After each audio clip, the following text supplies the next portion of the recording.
5. Good afternoon and thanks for joining us today. I'm Kara Pritchard. Brittany Thomason has the day off. Well, a cool and breezy day in East Texas led to some showers this afternoon in our area. We'll get a look at the forecast from meteorologist Marcus Bagwell. And Marcus, can we expect showers through the evening and night? Yeah, Kara, we will see some off and on light showers moving through, and I do want to stress that they're going to be light in nature. We've had a few showers off and on this afternoon here over the East Texas area. Here's a check of the radar right now. We do have some lighter returns showing up in southern Smith County right now, south of Tyler, downtown Tyler toward the Bullard area, Cherokee County. You've seen some light showers moving through, even in our far southern areas as well. Rusk County have seen a few showers all the way down into Nacogdoches and Angelina County. Houston and Trinity County have seen just a few light showers as well. The atmosphere is still fairly dry, so a lot of this is evaporating before reaching the ground. That's why all that we're seeing right now is mostly light showers moving through. But it has been a mainly cloudy day over the East Texas area. After a cooler start to our morning, a bit of a breeze this morning and into this afternoon. Otherwise, skies are cloudy out there right now. Temperatures upper 50s and lower 60s. They're going to hold steady throughout this evening, if not maybe rise a degree or two as we go into the overnight hours. It has been breezy, those winds from the south-southeast at about 10 to 15 miles an hour. On the broader view,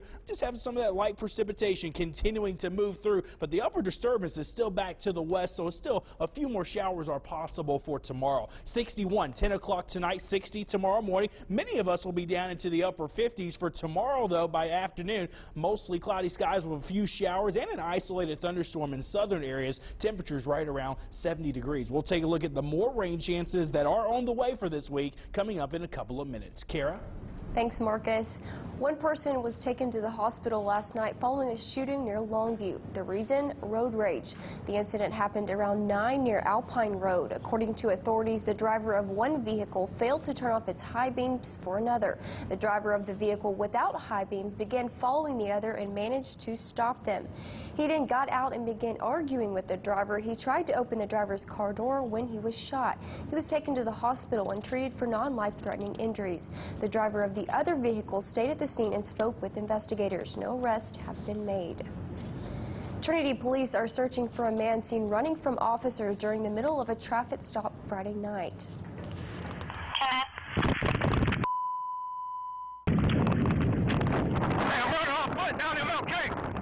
Now, that was body cam footage of the incident. Police say Eric Ferguson was wandering the streets with a beer in his hand around 10:30. When officers stopped and searched him, they found he was in possession of narcotics. As officers tried to arrest him, Ferguson ran off. An arrest warrant has been issued. One person is dead and 16 others injured after a Greyhound bus crashed into an SUV in Arlington early this morning. Police received a call around 5:30 about an SUV crashing into the barrier on Interstate 30. On the way to the scene, police got another call. A Greyhound bus had crashed into the disabled SUV. Now, one person in the SUV died, another was taken to the hospital. 16 bus passengers were taken to a hospital with minor injuries. Witnesses say the SUV was swerving and driving erratically before it crashed into the barrier. Former Secretary of State Hillary Clinton is being criticized after appearing to dodge questions regarding Libya. The Democratic frontrunner was asked twice about the moderator about the current situation in the region. She was asked how much responsibility does she take for the current turmoil in the Middle East. Many say the U.S. failed to help support a new free government in the region, which paved the way for groups like ISIS. Here's what she had to say. I'm not giving up on Libya, and I don't think anybody should. We've been at this But were mistakes made? Well, there's always a retrospective to say what mistakes were made, but I know that we offered a lot of help, and I know it was difficult for the Libyans to accept help. What we could have done if they had said yes would have been a lot more than what we were able to have done. The next debate is set for January 17th in South Carolina. Also, a center point of last night's debate, Donald Trump. The Republican presidential frontrunner was the focus of several attacks by all the candidates during the debate.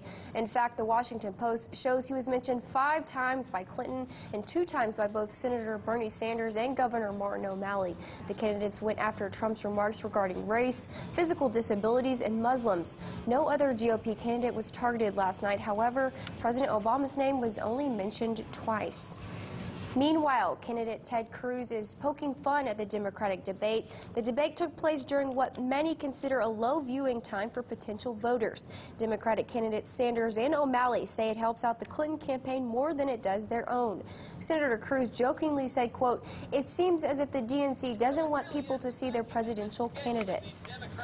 In an attempt to stem the flow of migrants heading to the U.S., Congress this week approved a $750 million aid package.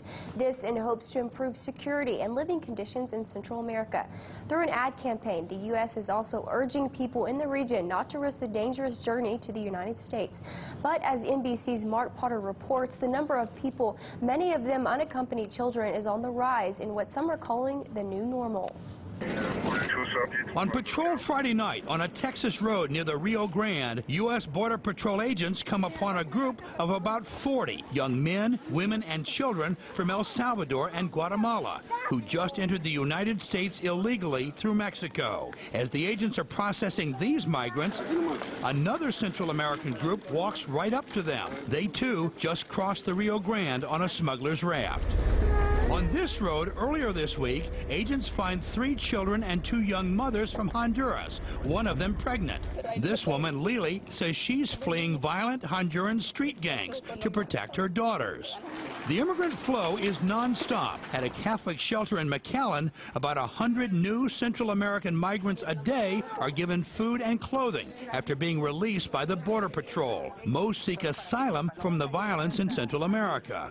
It's not safe to be there. They're afraid for their lives. After the immigration spike in the spring of 2014, the number of arrivals fell off dramatically. But this summer, they started back up again. In just the last 2 months, more than 10,000 unaccompanied children and 12,000 family members arrived at the border, more than double and nearly triple the amounts the same time last year. We could very well be seeing the new normal.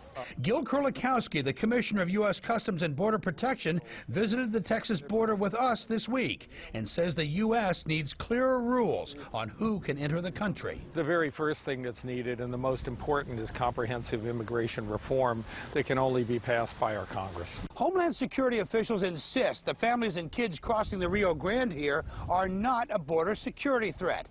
They say this is a humanitarian immigration issue and also say they now have the resources to handle it. But critics say this is a security threat and blame what they call lax immigration policies and the end of long-term detention for migrant families and kids. The word is, come on ahead. The border is open and the Obama administration is going to take good care of you. In the meantime, as Central America waits for aid to improve security and economic conditions, drug cartels and smugglers continue to make a fortune, escorting tens of thousands of families and kids over the border and into the hands of the U.S. immigration system. Mark Potter, NBC News, McAllen, Texas. Meanwhile, a group of undocumented children arrived at a holding facility in the state Saturday. Sabine Creek Ranch welcomed a bus carrying the group.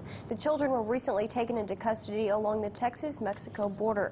They are said to be from Honduras, Guatemala, and El Salvador, with ages ranging from 12 to 17 years old. There had been concerns about security, but the Rockwall County Sheriff says so far, no issues. What we've seen, we're impressed, and we feel like that the ratio of the workers to the refugee children is very, very good, and we don't see any negatives at this point. Authorities are prepared to keep them there up to 3 weeks while they try and unite them with relatives in the U.S. This until they can get a hearing with the immigration court. Now, still to come on KETK's Live at 5, East Texans are out in full swing doing some last-minute Christmas shopping.